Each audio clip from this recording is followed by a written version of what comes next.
یہ 56 ہجری کی بات ہے۔ حضرت امیر معاویہ رضی اللہ تعالی عنہ کی خلافت کے 16 سال گزر چکے تھے۔ اسلامی ریاست اس وقت ایک گلوبل سپر پاور بن چکی تھی۔ شام سے خراسان تک ہر طرف اسلام پھیل چکا تھا، لیکن اب حضرت امیر معاویہ رضی اللہ تعالی عنہ کی عمر کافی زیادہ ہو چکی تھی۔ وہ اب سوچنے لگے تھے کہ مسلمانوں کا اگلا خلیفہ کون ہوگا، اور بالآخر انہوں نے ایک بہت بڑا ڈیسیژن لیا، ایک ایسا ڈیسیژن جس نے مسلمانوں کی ہسٹری کو ہمیشہ کے لیے بدل دیا۔ انہوں نے ڈیسائیڈ کیا کہ ان کے بعد حکومت سنبھالے گا ان کا بیٹا یزید۔ یہ خبر فوراً ہی پوری اسلامی سلطنت میں پھیل گئی۔ یزید کی نومینیشن نے بہت سے صحابہ کرام اور اہل بیت کو پریشان کر دیا، کیونکہ خلافت کبھی بھی ایسے فیملی میں ٹرانسفر نہیں ہوتی تھی، بلکہ ٹاپ کے صحابہ کی ایک کمیٹی فیصلہ کرتی تھی کہ مسلمانوں میں خلافت کے لیے سب سے زیادہ کیپیبل کون ہے۔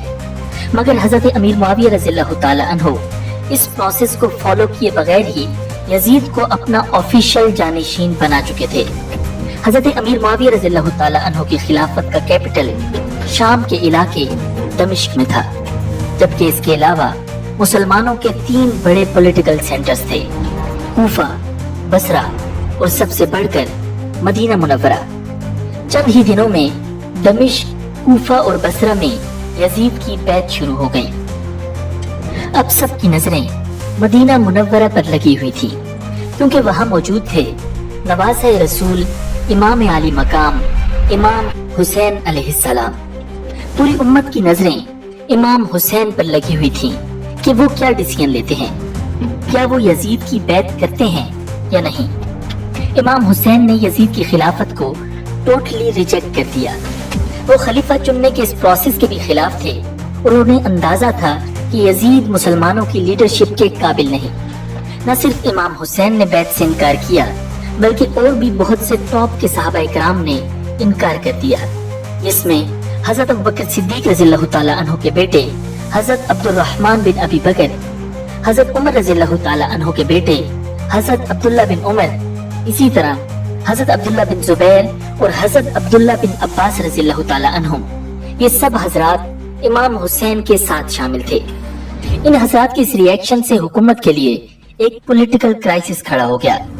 حضرت امیر معاویہ رضی اللہ تعالی عنہ نہیں چاہتے تھے کہ امت میں کوئی بھی اختلاف پیدا ہو، اسی لیے انہوں نے عراق کے گورنر زیاد کو فوراً مدینہ بھیجا کہ جاؤ اور ان حضرات کو کنونس کرو کہ یزید کو مان لینا ہی امت کے اتحاد کے لیے بیسٹ آپشن ہے۔ زیاد مدینہ پہنچا اور سب کو جمع کر کے یزید کے حق میں ایک سپیچ کی۔ اس مجمع میں ایک عظیم صحابی کھڑے ہوئے، یہ تھے حضرت ابوبکر صدیق رضی اللہ تعالی عنہ کے بیٹے حضرت عبد الرحمن بن ابی بکر رضی اللہ تعالی عنہ۔ انہوں نے ارشاد فرمایا، اے بنو امیہ، ہمارے سامنے 3 مثالیں ہیں، رسول اللہ صلی اللہ علیہ وسلم کی، حضرت ابوبکر رضی اللہ تعالی عنہ کی اور حضرت عمر رضی اللہ تعالی عنہ کی۔ ان تینوں کے خاندانوں میں بھی خلافت کے اہل لوگ موجود تھے، مگر انہوں نے حکومت کا فیصلہ خود نہیں کیا، بلکہ اسے امت کے مشورے پر چھوڑ دیا۔ اور پھر فرمایا، تم کیا چاہتے ہو؟ یہ کہ جیسے رومن یا پرشین امپائر کے بادشاہ مرتے ہیں تو ان کا بیٹا تخت پر بیٹھ جاتا ہے، ویسا ہی سسٹم اسلام میں لانا چاہتے ہو؟ نہیں، اسلام میں بادشاہت نہیں، یہ خلافت ہے جو کہ مشورے اور امت کے فیصلے سے طے ہوتی ہے۔ گورنر مدینہ کے لوگوں کو کنونس کرنے میں ناکام ہو چکا تھا۔ یزید کی خلافت کے حوالے سے پولیٹیکل کرائسس روز بروز بڑھتا جا رہا تھا۔ امت کے بڑے بڑے لوگ اس فیصلے سے خوش نہیں تھے۔ آخرکار حضرت امیر معاویہ رضی اللہ تعالی عنہ نے خود مدینہ جانے کا فیصلہ کیا تاکہ ان شخصیات سے ڈائریکٹ بات کی جا سکے۔ حضرت امیر معاویہ رضی اللہ تعالی عنہ جب مدینہ پہنچے تو حضرت امام حسین مکہ جا چکے تھے۔ ان کے ساتھ حضرت عبداللہ بن زبیر اور حضرت عبداللہ بن عمر بھی شامل تھے۔ حضرت امیر معاویہ رضی اللہ تعالی عنہ بھی ان کے پیچھے مکہ چلے گئے۔ وہاں باری باری ان سب شخصیات سے بات کی اور یزید کی بیعت کرنے پر قائل کرنے کی کوشش کی، مگر یہ تینوں حضرات اپنے موقف پر قائم رہے کہ یزید مسلمانوں کی خلافت کا اہل نہیں۔ حضرت امیر معاویہ رضی اللہ تعالی عنہ کو اندازہ ہو چکا تھا کہ سختی کرنے سے یہ سچویشن مزید خراب ہو جائے گی۔ انہوں نے ان سب کو ان کے حال پر چھوڑا اور واپس شام چلے گئے۔ کچھ ہی عرصے بعد 4 رجب سن 60 ہجری کو حضرت امیر معاویہ رضی اللہ تعالی عنہ کا انتقال ہو گیا۔ انہیں دمشق میں ہی دفن کر دیا گیا۔ حضرت امیر معاویہ رضی اللہ تعالی عنہ کے انتقال کے ساتھ ہی حالات تیزی سے بدلنے لگے۔ ایک نئے دور کا آغاز ہو رہا تھا۔ اسلام کی تاریخ میں پہلی بار خلافت باپ سے بیٹے کو منتقل ہو رہی تھی، اور جس شخص کے سر پر یہ تاج رکھا جا رہا تھا وہ تھا 34 سالہ یزید بن معاویہ۔ حضرت امیر معاویہ رضی اللہ تعالی عنہ کے انتقال کے وقت یزید شام کے قلعے حوارین میں موجود تھا۔ جیسے ہی حضرت امیر معاویہ رضی اللہ تعالی عنہ کی وفات کی خبر ملی، وہ تیزی سے دمشق واپس آ گیا، مگر تب تک تدفین ہو چکی تھی۔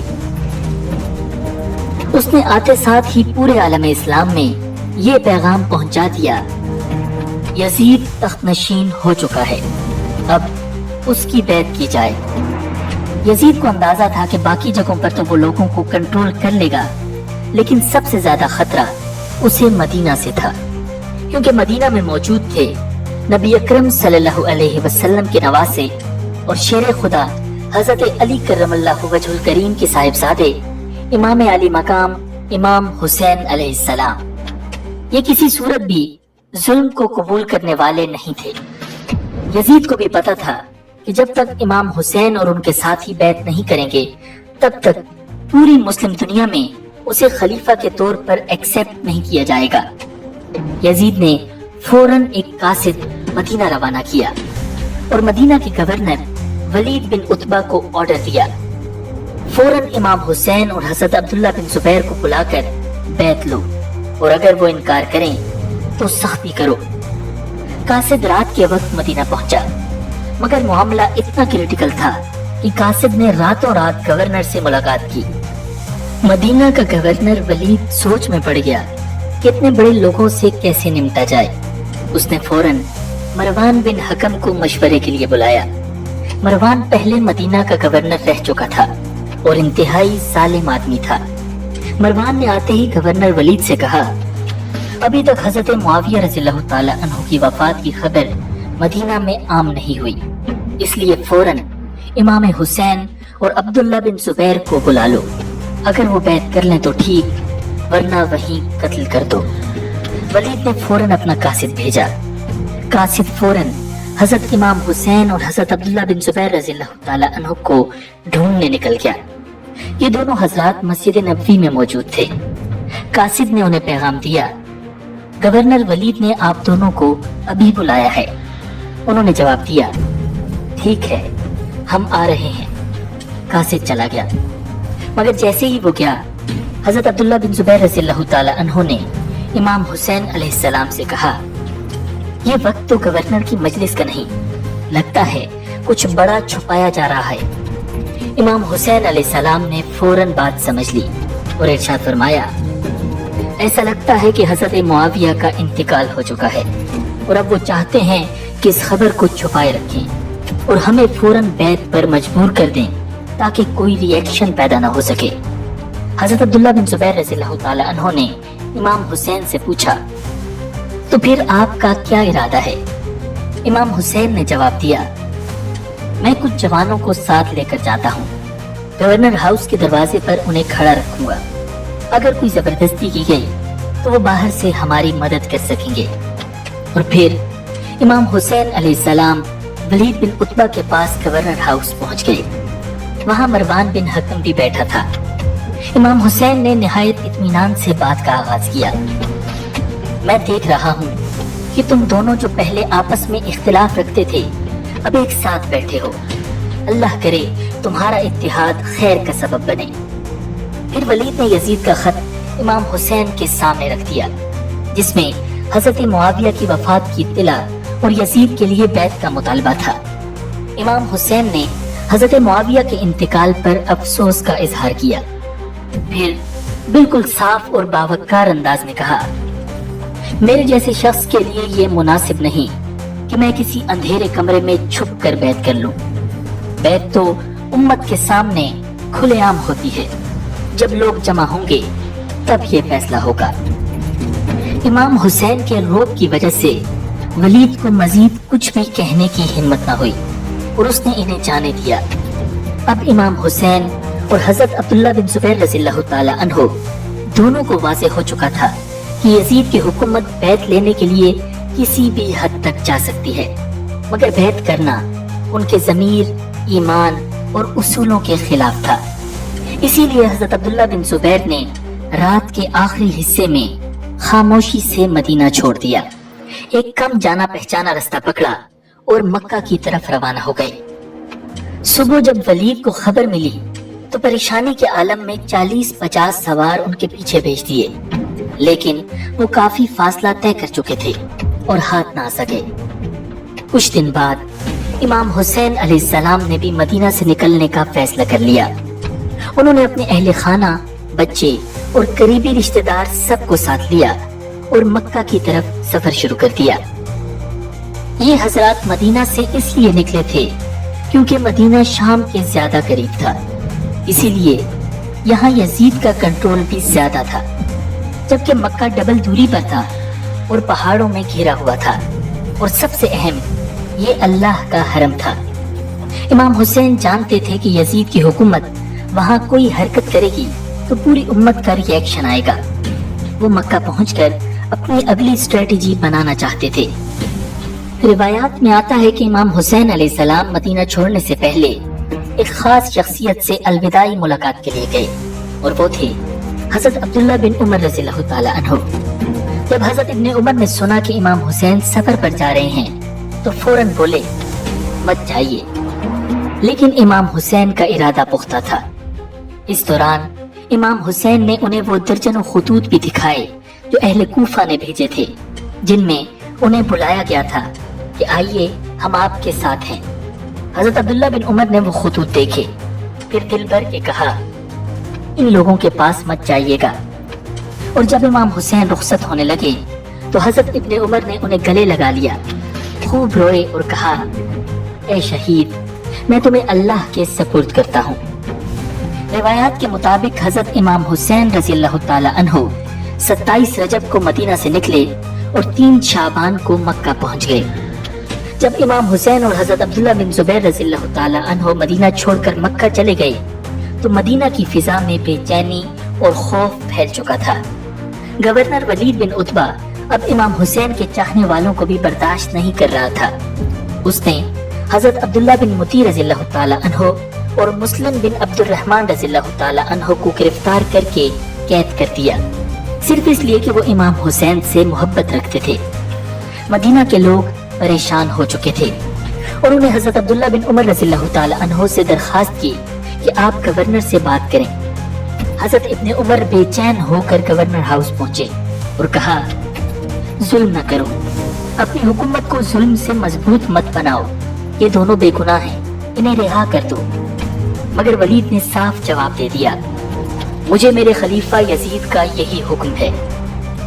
جب مدینہ کے لوگوں نے دیکھا کہ حضرت عبداللہ بن عمر جیسے عظیم صحابی کی بات پر بھی کوئی اثر نہیں ہوا تو انہوں نے خود ہی ایکشن لینے کا فیصلہ کر لیا۔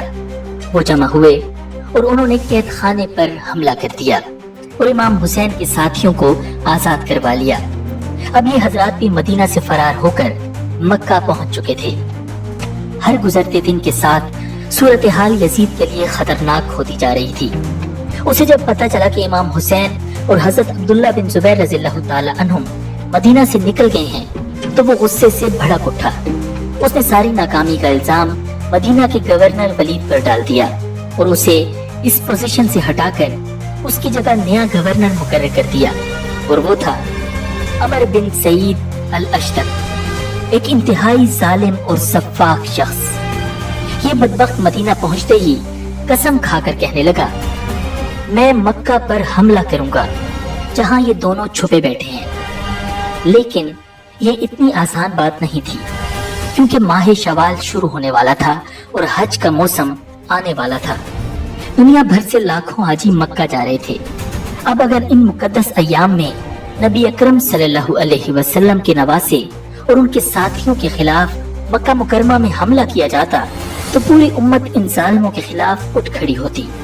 اسی لیے حکومت نے حج کے ختم ہونے تک انتظار کرنے کا فیصلہ کیا۔ اسی دوران کوفہ سے امام حسین علیہ السلام کے نام مسلسل خطوط آ رہے تھے۔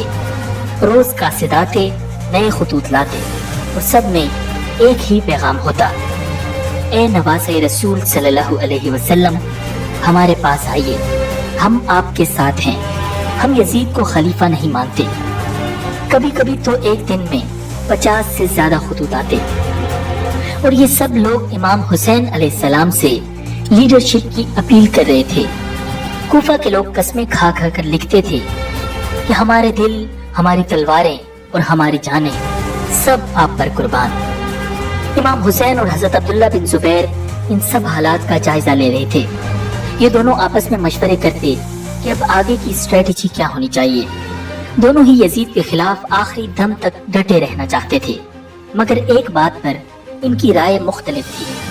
حضرت عبداللہ بن زبیر رضی اللہ تعالی عنہ چاہتے تھے کہ اس تحریک کا سینٹر مکہ ہو، کیونکہ یہ شہر نہ صرف مسلمانوں کا روحانی مرکز تھا بلکہ یہاں ان کے ساتھیوں کی بھی بڑی تعداد موجود تھی۔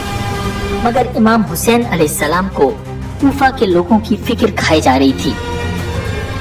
امام حسین کو خدشہ تھا کہ اگر وہ ان سب کو تنہا چھوڑ دیں گے تو وہاں خانہ جنگی شروع ہو سکتی تھی، مگر اس سے بھی بڑھ کر امام حسین کو مکہ کی اور اللہ کے حرم کی فکر تھی۔ آپ علیہ السلام یہ تاریخی جملے ارشاد فرماتے تھے: اگر مجھے کہیں اور قتل بھی کر دیا جائے تو مجھے منظور ہے، مگر یہ گوارا نہیں کہ میری وجہ سے اس حرم میں فساد ہو اور اللہ کے گھر کی حرمت پہ کوئی بھی آ جائے۔ اللہ اکبر! یہ حوصلہ اور یہ قربانی نبی کے نواسے اور علی کے فرزند کی ہی ہو سکتی تھی۔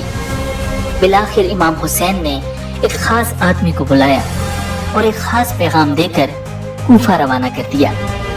کون تھی وہ خاص شخصیت اور امام نے ان کو کیا پیغام دیا، اور اس کے بعد حالات نے کیا رخ اختیار کیا، جاننے کے لیے دیکھیے نیکسٹ ایپیسوڈ۔ اگر آپ چاہتے ہیں کہ آپ کو ہماری ہر آنے والی ویڈیو فوراً مل سکے تو سبسکرائب کر کے بیل آئیکن پریس کر دیں، ویڈیو کو لائک کیجیے اور کامنٹس میں اپنا فیڈ بیک ضرور دیجیے گا۔ مجھے دیجیے اجازت، اللہ نگہبان۔